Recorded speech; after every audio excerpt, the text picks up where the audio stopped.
So, today we're going to talk about a digital empire that is, on one hand, this incredible creative paradise for millions of people, and on the other hand, it's a major public safety crisis.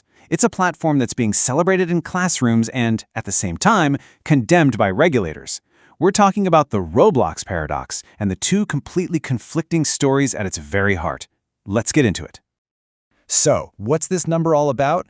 This isn't just the total number of people who have an account, or even how many people play in a month. No, this is the number of users who log into Roblox every single day. To give you some perspective, that's a digital nation bigger than countries like Germany or the UK. This daily gathering is what powers the entire Roblox economy, and it's absolutely key to understanding both its incredible success and its really profound challenges. All right, so let's start with the first side of this coin. It's incredible, record-shattering success. And the story here isn't just about growth. We're talking about pure, explosive acceleration. So, let's talk money. This is what the company pulled in, revenue-wise, in just one quarter, just 3 months, in Q3 of 2025. But here's the real kicker. That number is a 48% jump from the year before. This isn't just steady growth, it's accelerating. It's like the bigger Roblox gets, the faster and faster its engine runs. But revenue is only half the picture. This number, 70%, that's the growth in what the company calls bookings. Now, this is a really key number because it shows what people are actually spending on the platform's virtual currency, Robux. So get this, revenue growth is flying at 48%, but what users are actually spending is growing even faster, an absolutely insane 70%.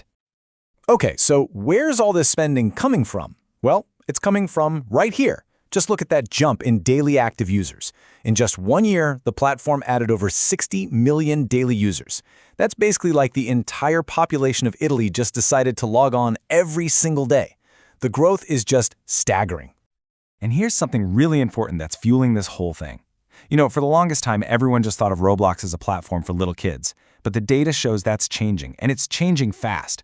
The demographic that's growing the quickest is users aged 13 and up.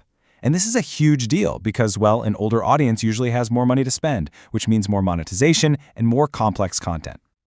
Okay, so we've seen the insane financial numbers, but the other part of this success story is how Roblox has become way more than just a game. It's actually positioning itself as a powerful platform for learning, creating, and even building a career.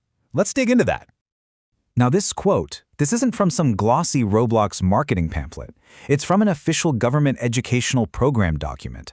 And what's so crucial here is that authorities are starting to see the skills you learn on platforms like Roblox not as a hobby, but as a fundamental part of a modern education, as basic as learning to read and write. So what does that actually look like in the real world? Well, there's a government-backed program called Your Own Game, or Своя игра, and it's for kids as young as 7 years old.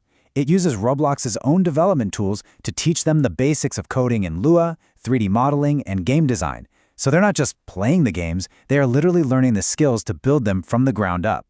And just to show you this isn't some tiny fringe program, check this out. This is the official government stamp of approval on that very same curriculum. This shows a real level of institutional buy-in recognizing Roblox as a legitimate educational tool. I mean, that's pretty powerful endorsement, right? And all of this education, it feeds right into this massive creator ecosystem. Get a load of this number, 3.1 million. That's how many active developers are on the platform. And let's be clear, we're not just talking about kids messing around in their bedrooms here. A lot of these are professional developers, entrepreneurs, and whole studios building their businesses inside the Roblox universe. And Roblox, they are definitely sharing the wealth. This number, almost $428 million, is what they paid out to those creators in just one single quarter. That's almost $500 million flowing right back to the community. This proves it's not just a playground, it's a real multi-billion-dollar creator economy. Okay, so let's recap. We've got insane financial growth, a giant super engaged user base, it's got educational legitimacy, and a booming creator economy. It feels like nothing can stop this train. But then, the record scratches. The music just stops. Yeah, on this date, something happened that slammed the brakes on this whole unstoppable engine, at least in one of its major markets. Everything we've just talked about, the whole story, is about to get flipped completely on its head. Boom. Russia's big digital watchdog Roskomnadzor blocked the entire platform for the whole country. And think about this. This is the same country that was using Roblox to teach kids how to code. And now suddenly they're saying it's too dangerous for anyone to access. The big question is, why? And this is the other side of the Roblox paradox. For all its success and all its creativity, there is a really, really dark side.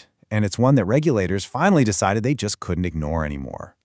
This quote right here, it's straight from a Russian cyber police report, and it gets right to the heart of the issue. So the argument wasn't that Roblox itself was evil, but that its own systems for keeping users safe, well, they just weren't working. The very thing that made it so huge and successful, its sheer scale, also made it impossible to police. So what does that failure actually look like in real terms? Well, this chart breaks it all down based on reported incidents in the 3 months before the ban. About a third involved fraud. But look at that huge slice, a full 50%. Half of all incidents were for harassment and immoral behavior. But what does that even mean, harassment and immoral behavior? Well, the details in the report are pretty horrifying, actually. A quarter of all these incidents involved adults engaging in sexual communication with kids.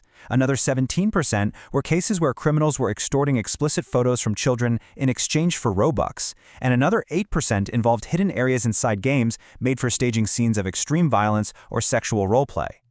And the victims in all of this? Who are they? This number? It might be the most damning one of all. 92% of the victims were children between the ages of 7 and 14.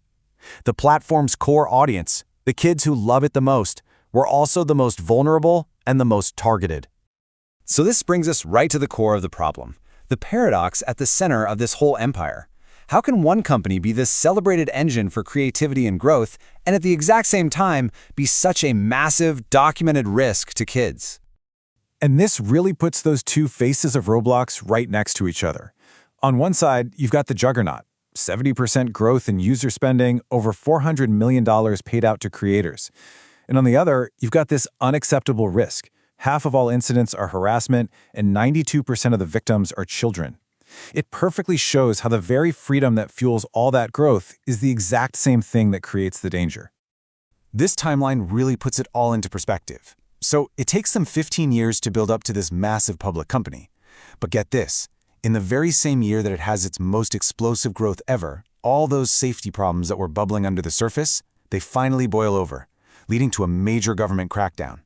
The success and the failure were literally happening at the exact same time.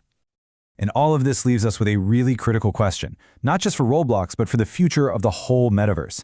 As these platforms just get bigger and bigger, attracting millions more users and billions more dollars, can they ever really balance that explosive user-driven growth with the absolute duty to protect their youngest, most vulnerable users? And that right there is the Roblox paradox.